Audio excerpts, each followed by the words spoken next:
Quotidien, comme on le fait tous les jours, et de vos habitudes de consommation maintenant. Des habitudes qui ont été fortement bousculées, vous le savez, ces derniers mois en raison de la pandémie. Et la tendance actuelle, c'est le, ouvrez les guillemets, fait maison, fermez les guillemets. Alors, ça ne concerne pas la cuisine seulement, hein. Bricolage, jardinage. Les Français se sont retroussés les manches. À tel point qu'aujourd'hui, vous êtes 80% qui déclarent pratiquer des travaux manuels. Rodolphe Bonas, qui est assis là, décrypte cette tendance et vous dit pourquoi il faut peut-être vous y mettre.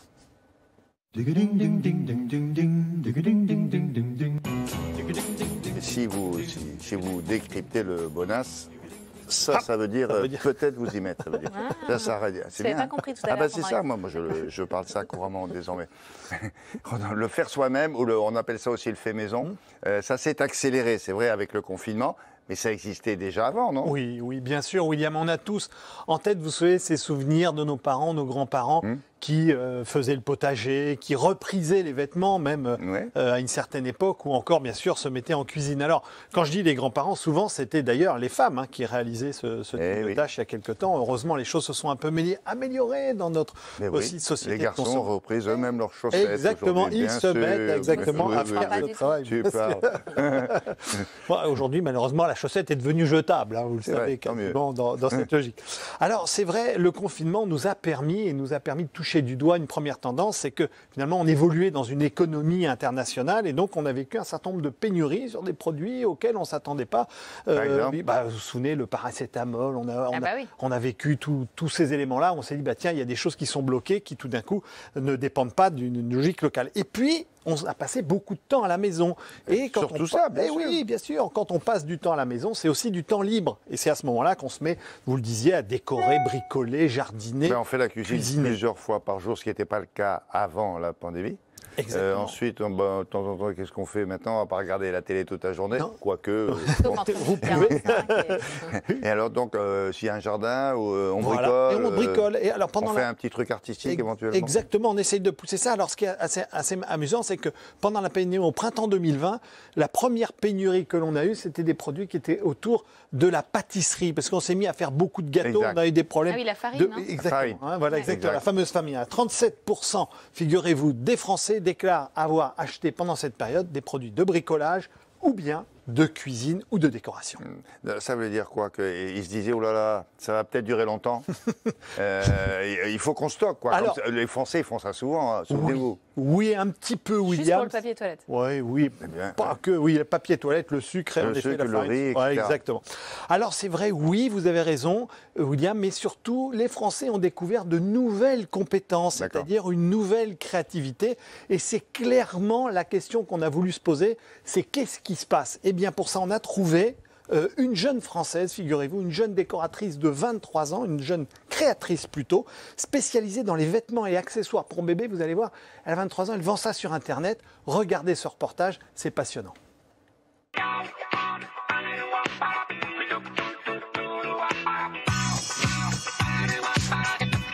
Dans l'atelier qu'elle s'est aménagé, Marine, 23 ans, débute son activité de couturière amatrice. Ici, j'ai des cotons lavables, donc ils sont utilisés soit pour les femmes pour se démaquiller, soit sinon pour les bébés, pour l'hygiène du bébé. J'ai des chouchous. Après, je vais avoir toute ma gamme bébé avec le cube d'éveil, les petits hochets, les bavoirs et les petits doudous. Depuis un an, cette jeune professeure de tennis a ouvert une boutique en ligne sur une plateforme spécialisée. La couture, c'est avant tout un plaisir. Quand je le fais, j'ai pas du tout l'impression de travailler. Je fais ça avec envie. Il n'y a pas un matin où je me dis mince, j'ai des commandes à faire. Entre son emploi, la couture à proprement parler et la gestion de sa boutique en ligne, Marine ne compte pas ses heures. On va dire que sur un an total, j'ai eu un chiffre d'affaires environ 2000 €. Ça permet d'acheter toute la matière première. J'ai pas de perte, ça couvre largement toutes mes dépenses. Bijoux, fleurs séchées, photographies, plus de 50 000 amateurs vendent leurs créations sur ce site internet. Mais pour cette sociologue, le succès financier est rarement au rendez-vous. Il semblerait qu'en fait, 1% seulement des vendeurs et des vendeuses parviennent à réaliser un chiffre d'affaires qui soit au moins l'équivalent d'un SMIC mensuel. Pour la majorité des vendeurs et des vendeuses, en fait, ça correspond à des revenus d'appoint. À l'image de Marine, 88% des créateurs de la plateforme sont des femmes. En minorité, les hommes réalisent quant à eux le double de chiffre d'affaires. Sur une plateforme qui est quand même majoritairement féminine, on voit se reconstituer des inégalités de genre entre hommes et femmes. Une première piste, c'est que les hommes que j'ai rencontrés s'inscrivent plus fréquemment que les femmes dans une optique professionnelle. Il y a beaucoup moins de profils d'amateurs qui ont un travail salarié à côté et qui vont faire ça le soir et le week-end, en gros. Et l'autre piste d'explication, c'est l'art, il est plutôt situé du côté masculin, alors que l'amateurisme serait plutôt situé du côté du féminin. Donc on peut estimer que les acheteurs et les acheteuses sont prêts à mettre des prix plus élevés pour acheter des produits d'hommes que des produits de femmes. Ceci, voilà, avec ces représentations qui sont un peu ancrées, en quelque sorte. Ouais, il faudrait faire des commandes même, elle pourrait augmenter son chiffre d'affaires. Bon, on a compris, on ne fait pas fortune quand on est indépendant, comme cette jeune fille pleine de talent.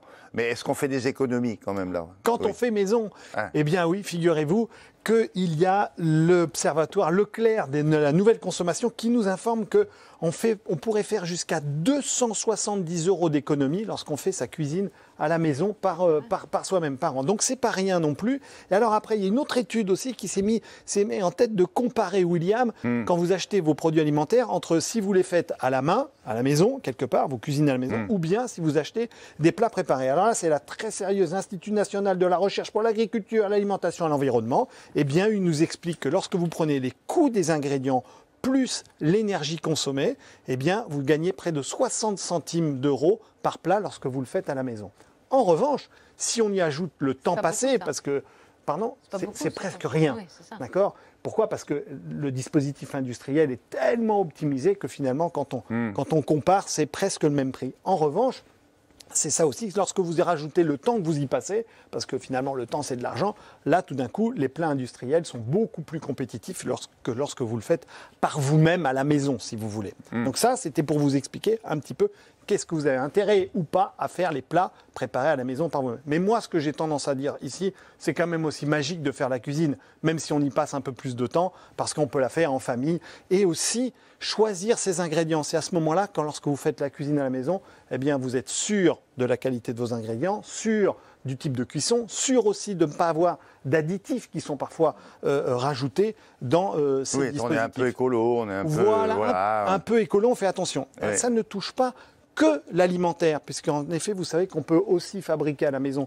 ces produits cosmétiques, et oui, vous pouvez fabriquer vous-même vos produits de beauté, on en a parlé, et aussi Caroline Turbide aussi nous a parlé de la manière dont on fabriquait, vous savez, tous les produits ménagers, c'est-à-dire lessive, et ça aussi. Et là aussi, c'est un gros impact environnemental parce qu'on va réduire le nombre d'emballages, on va réduire aussi, on va réduire aussi les transports ou quoi que ce soit. Oui, mais je me méfie un peu parce que tout ça a été fait par sondage. Oui, tout à fait. D'accord.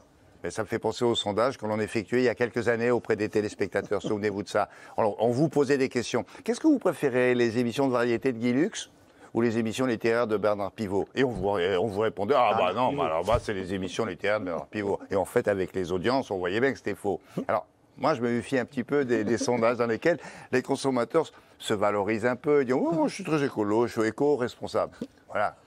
Alors, vous avez raison, William, et vous dites en effet que dans tous ces sondages, il y a toujours une distinction dont il faut tenir compte, c'est la distinction entre l'intention d'achat et la réalité d'achat. Ouais. Vous savez, j'ai l'intention, je vais le faire. Mais en fait, la réalité... Alors, en ce qui concerne le fait maison, figurez-vous que là, on a des vrais chiffres, vrais chiffres de vente. Pourquoi ? Parce que pendant la période de pandémie, en effet, le bricolage, c'est plus 13%, et sur les robots ménagers qui servent à faire la fameuse cuisine dont on parlait, on en a vendu presque plus 24%.